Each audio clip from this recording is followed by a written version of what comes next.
गर्मी में गरीब माँ के घर आई दो अमीर बेटियां। रोमा, पूजा, बेटी तुम दोनों को परीक्षा देने कितने बजे जाना है?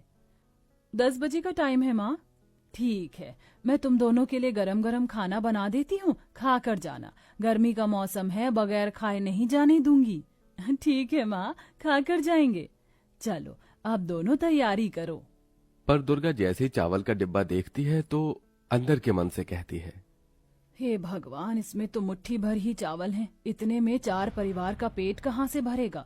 कोई नहीं, इसे रोमा पूजा को खिला दूंगी। मेरी बच्चियों को परीक्षा देने जाना है, भूखे पेट थोड़ी ना जाने दूंगी।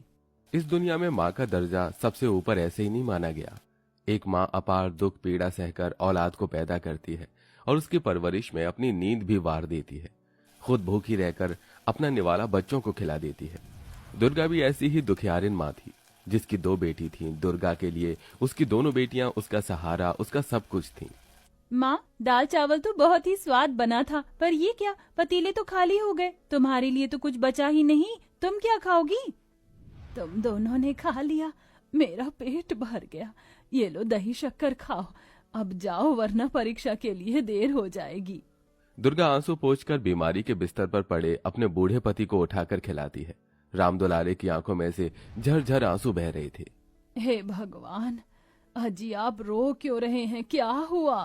अरे कुछ नहीं दुर्गा, बस दुखी हूँ ये देख कर कि किस तरह तुम दोनों बेटियों को अकेले पढ़ाने लिखाने के लिए अपना पेट काट रही हो। लेकिन दुर्गा, बेटियां पराया धन होती हैं, एक दिन हमें छोड़कर चली जाएंगी। इस सोच भर से ही दुर्गा का दिल रो देता है। जानती हूँ जी, मगर तुम देखना, मेरी बेटी मुझे कभी नहीं भूलेंगी, कभी नहीं भूलेंगी। दुर्गा अपने आंसू पोंछकर कड़ी धूप में घर से निकल जाती है।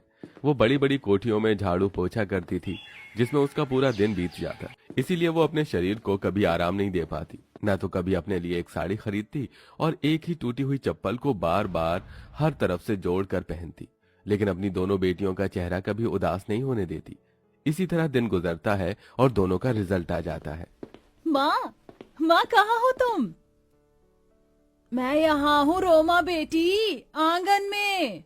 दोनों जैसे आंगन में आकर देखती हैं तो दुर्गा पसीने में भीगी हुई थी। माँ, आंगन में कितनी धूप और गर्मी है, आप यहाँ बैठकर चक्की पीस रही हैं?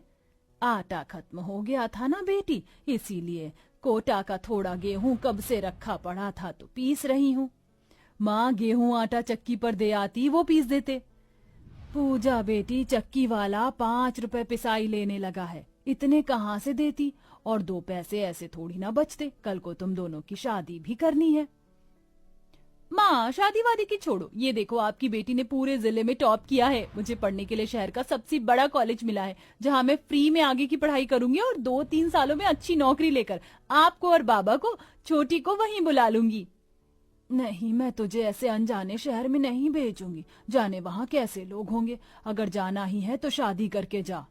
तभी रोमा अपने दिल की बात बताती है। माँ, आपको मेरे लिए लड़का ढूंढने की जरूरत नहीं है, मैं अनमोल से प्यार करती हूँ, हम साथ पढ़ते हैं, वो शहर का ही है। अगले दिन अनमोल अपनी माँ संध्या के साथ आता है। वो लोग बहुत ही रईस होते हैं। बहन जी, 2 दिन में हम शहर लौटेंगे, मैं चाहती हूँ बच्चों की शादी 2 दिन में हो जाए। जी जरूर, आपकी जैसी इच्छा है वैसे ही होगा। वादा तो दे दिया, लेकिन मुझ गरीब माँ की मुट्ठी में एक कौड़ी भी नहीं है। बेटी की खुशी के लिए दुर्गा बिना बताए बड़ा कर्ज ले लेती है। देख दुर्गा, मैं तुझे ये कर्जा तेरे घर के दम पर दे रहा हूँ। अगर हर महीने टाइम से ब्याज नहीं दिया तो तेरा घर मेरा हो जाएगा। मंजूर है सरकार। बड़ी धूमधाम से दुर्गा अपनी बड़ी बेटी रोमा की शादी करती है। अच्छा, तो मैं चलूँ माँ? हाँ मेरी बच्ची, और सदा खुश रहना। लेकिन अभी उस गरीब माँ का संघर्ष खत्म नहीं हुआ था। उसकी एक जिम्मेदारी और बच जाती है, जिसके लिए गरीब मजबूर माँ पूरा पूरा दिन कड़ी गर्मी और तपती धूप में काम करती। कुछ ही दिन में पूजा भी 12वीं पास कर लेती है। माँ, रोमा दीदी का फोन आया था, वह मुझे अपने पास बुला रही हैं। ये सुनकर दुर्गा दिल के अंदर से टूटकर बिखर जाती है और उदासी के भाव से पूछती है, तेरा क्या मन है बिटिया, क्या तू जाना चाहती है? हाँ माँ, मैं जाना चाहती हूँ। ठीक है, फिर जा बेटी। शुक्र है अब मुझे माँ के संग में इस झोपड़पट्टी में गर्मी में जिंदगी नहीं गुजारनी पड़ेगी। मैं शहर जाऊंगी, दीदी के ससुराल में तो सारी सुख सुविधा की चीज लगी होंगी। अपने सुख के आगे पूजा को अपने गरीब माँ का दुख दिखाई नहीं देता और वो गर्मी के कहर बरसाते मौसम में अपनी गरीब माँ को छोड़कर शहर में आ जाती है, जहाँ हर तरफ सुख सुविधा और समृद्धि थी। छोटी, कैसी है तू? मैं अच्छी हूँ दीदी। अरे तू तो पसीने से भीग गई है, चल आजा मेरे साथ। रोमा पूजा को कमरे में लाती है जहाँ बहुत ठंडक थी। अरे वाह दीदी, तुम्हारी जिंदगी तो ऐशो आराम में सही कट रही है। यहाँ कितनी ठंडक है, गर्मी का तो एहसास भी नहीं है। आहा, ये एसी कितनी ठंडी हवा फेंक रहा है, ऊपर से इतना नरम बिस्तर। कसम से लाइफ हो तो ऐसी। अच्छा चल तू आराम कर, मैं तेरे लिए फ्रूट और ठंडा ठंडा जूस लाती हूँ। एक तरफ जहाँ बेटियां जश्न मना रही थीं, तो वहीं बेचारी गरीब माँ उस भयानक गर्मी के मौसम में अग्नि परीक्षा से गुजर रही थी। दुर्गा बहन, दोपहर के खाने का टाइम है, सब मजदूर खा रहे हैं, तुम अभी ईंट ढो रही हो। ये सुनकर बड़ी दुखी होकर वो कहती है, शायद भगवान ने मुझे गरीब बुढ़िया के भाग्य में चैन की रोटी खानी नहीं लिखी। निर्मल भाई, और देखो सबके परिवारों में से किसी की पत्नी, किसी की माँ तो किसी की बेटी उसे खाना पहुँचाते हैं, लेकिन मेरे घर में कोई रोटी लाने वाला नहीं है। अपनी किस्मत को कोसते हुए उस चिलचिलाती धूप में दुर्गा अंगारों से तपती धरती पर पांव रखती है और भारी भारी ईंट उठाकर पहुंचाती है।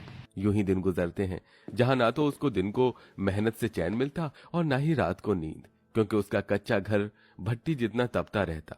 असहनीय गर्मी के चलते पति भी आखिरी सांसें गिनते हुए कहता है, आह, आह, दुर्गा, मेरे जाने का समय हो गया है, अपना ध्यान रखना। नहीं जी, आप मुझे इस तरह से बीच मझधार में नहीं छोड़कर जा सकते। एकदम से राम दुलारे के प्राण छूट जाते हैं और दुर्गा अकेली रोती बिलखती हुई पति की चिता को अग्नि देती है, लेकिन वो दिन रात अपनी बेटी को याद करके उनका रास्ता देखती है। शहर जाने के बाद मेरी भी बेटियां मुझे पलट कर देखने भी नहीं आई कि उनकी गरीब माँ जिंदा भी है कि मर गई। कर्ज मिटाने के लिए दुर्गा पूरा दिन भूखी प्यासी रहकर लू में काम करती, तो वहीं उसकी दोनों बेटियां अपने गरीब माँ के दिए गए बलिदानों को भूल बैठी थी और मौज उड़ा रही थी। देखा दीदी, इस बार मैंने बाजी मार ली, मैं जीत गई। अब मुझे फ्रूट केक खिलाओगी? इसमें क्या बड़ी बात है, फ्रिज घर में ही है, बना देती हूँ। तभी बौखलाया हुआ सा अनमोल आ जाता है। तुम दोनों को यहाँ खाने पीने की पड़ी है, वहाँ गाँव में तुम्हारी माँ किस हालत में है तुम्हें पता है? ओह वो जीजू, माँ ठीक ही होंगी, और माँ को तो हमेशा से कमाने की आदत है, वो कमा खा लेंगी। अरे जिस जतन में उन्होंने तुम दोनों को पढ़ाया लिखाया, तुम्हारी परवरिश की, तुम्हारा पेट भरवाया, कभी सोचा है तुमने? अनमोल की कही बातें दोनों अमीर बेटियों को कड़वी तो लगती हैं, लेकिन अपनी माँ का दुख समझ आता है। वो गांव आती हैं, जहां बिना पंखे के एक खटिए पर दुर्गा बीमार पड़ी थी। घर आई अपनी दोनों अमीर बेटियों को देखकर जीने की इच्छा छोड़ चुकी दुर्गा अपने पैर पर उठकर खड़ी हो जाती है। रोमा, पूजा, मेरी बेटिया, तुम दोनों मुझसे मिलने आई हो। दुर्गा का पूरा शरीर गर्मी के दानों और घमौरियों से बेहाल था। 2 कदम बढ़ाते ही वो गिर जाती है। माँ तुम ठीक हो? ये कैसी हालत बना ली है तुमने, और पाँव में इतने छाले पड़ गए हैं। घर की छत आधे हिस्से से टूटी हुई थी, जिससे सूरज की किरणें घर में आग उगलने वाली गर्मी मचा रही थी। अपनी गरीब माँ पर गर्मी का ऐसा दुख देखकर दोनों अमीर बेटियों का दिल निकल आता है। माँ हमें माफ कर दो, अपनी जिंदगी की खुशियाँ मनाने में हम इतनी ज्यादा खो गई थी कि भूल बैठी कि हमारी अच्छी जिंदगी हमारी गरीब माँ की ही देन है, जिसमें धूप को भी धूप न समझा, बस मेहनत करती रही और हमें छांव देती रही।